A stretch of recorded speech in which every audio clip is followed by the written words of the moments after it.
Hey folks, it's Jill here from Pigment and Plume Farms, where we hopefully help try to show you how to homestead in urban environments with quail and gardening.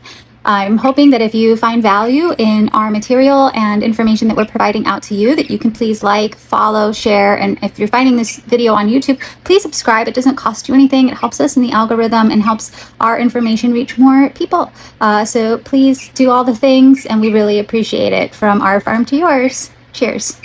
So now here's part 2 of the video, and this part is about how to treat for bumblefoot and quail that is uninvasive or not invasive. So I saw this in chicken groups, but I never saw anybody use it for quail, so I figured, you know what, I don't want to freak them out any more than they need to.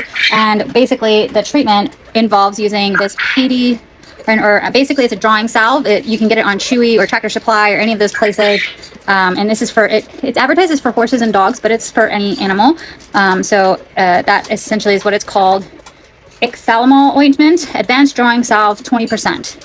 So instead of doing the traditional cut open, like soak the bumblefoot, cut them open and whatever, what I did is I tried on some of these girls, putting this on first onto their feet, and it's already looking quite a bit better on this young lady. Her feet are not near as bad as what they were. I am going to do it one more time. I'm going to soak her, then spray her with the Vetricin.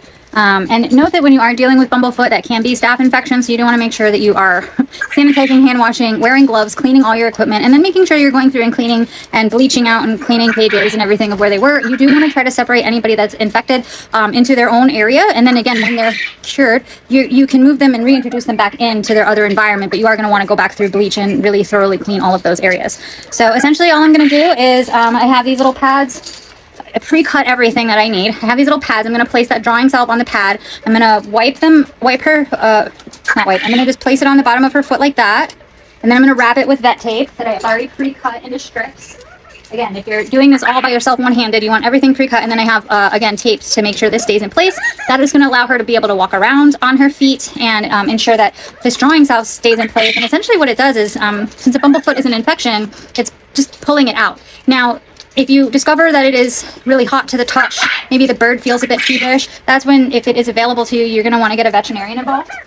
And just go ahead and try to take your bird to the vet. But this is a non-invasive way of trying to treat bumblefoot. And after, I change the bandages every couple days on them. And this is after about a week of treatment for her specifically. And she's already looking a million times better. So I figured I'd share.